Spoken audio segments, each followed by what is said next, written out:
Happy Epiphany. Good morning from the Chapel of the Resurrection at Emmanuel.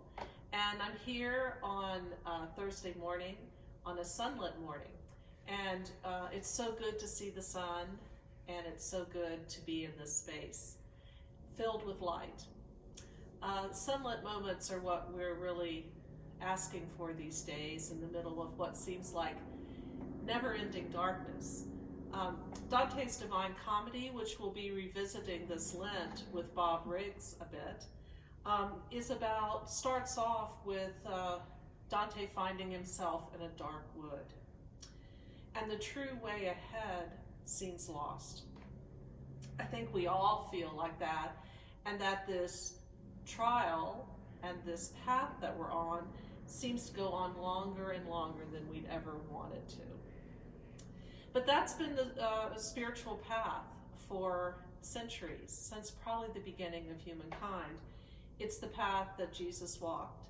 And Beowulf, those of us that studied Beowulf in school, Gilgamesh, and as we'll hear next week, Jonah's path. It seems that right now we're on this path where we have intimacy, but also great distance or a spaciousness. We often are sheltered with folks that we love very much, and sometimes we feel like we're sheltered too closely. We're ready for some space. But then there are places from which we're distanced and people that we're distanced from that we so desperately want to be close to. So we have this close intimacy at home sometimes, but a desperation to have space there, but a desperation to be close beyond our homes. It does seem that we're huddled in this dark wood. But it's a time, much like Dante in his Divine Comedy used that time of his own exile from Florence in this dark wood, far away from what was familiar, to go deeper and to find deeper sustenance and foundation. That's been there all along, but has been hidden through all of our busy lives. I'd like us to concentrate in Epiphany on sunlit moments that we may have forgotten about. Last week, the practice was to be grateful and to find sunlit, grateful moments in our lives that hold us steady. This week, Pastor Marsha will be preaching about the blessing of the elders in our lives, and it might involve taking time to be quiet and remembering those things that people we deeply love, who we likely see no longer, have left us, have blessed us with to make it through difficult times. What we'll be doing as part of these practices is using evening prayer for Epiphany through Lent. We will have a Eucharist live streamed on Ash Wednesday, and there'll be more on that about ashes as well. But for Epiphany Tide as well as Lent, we'll be in this Chapel of the Resurrection.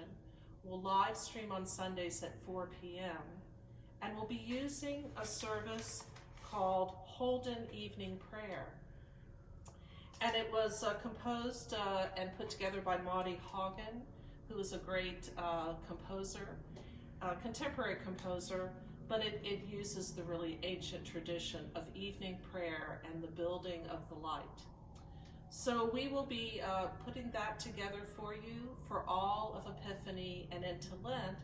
And during Lent, we'll add, after evening prayer, a time of formation with a wonderful book that I found about Lamentations and the Psalms of Lamentation that we can study together.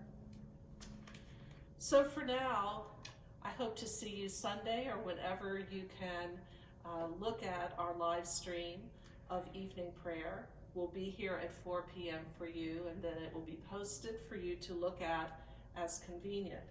But I'd also ask you during this time that maybe find a journal. I use these little loose leaf notebooks.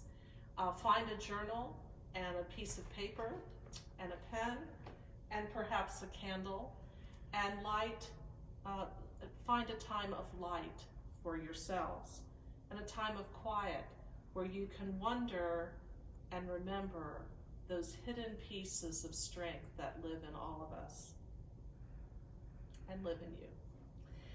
So I'd like to end this time. I'll be returning to the poet David White in my sermon in a week's time.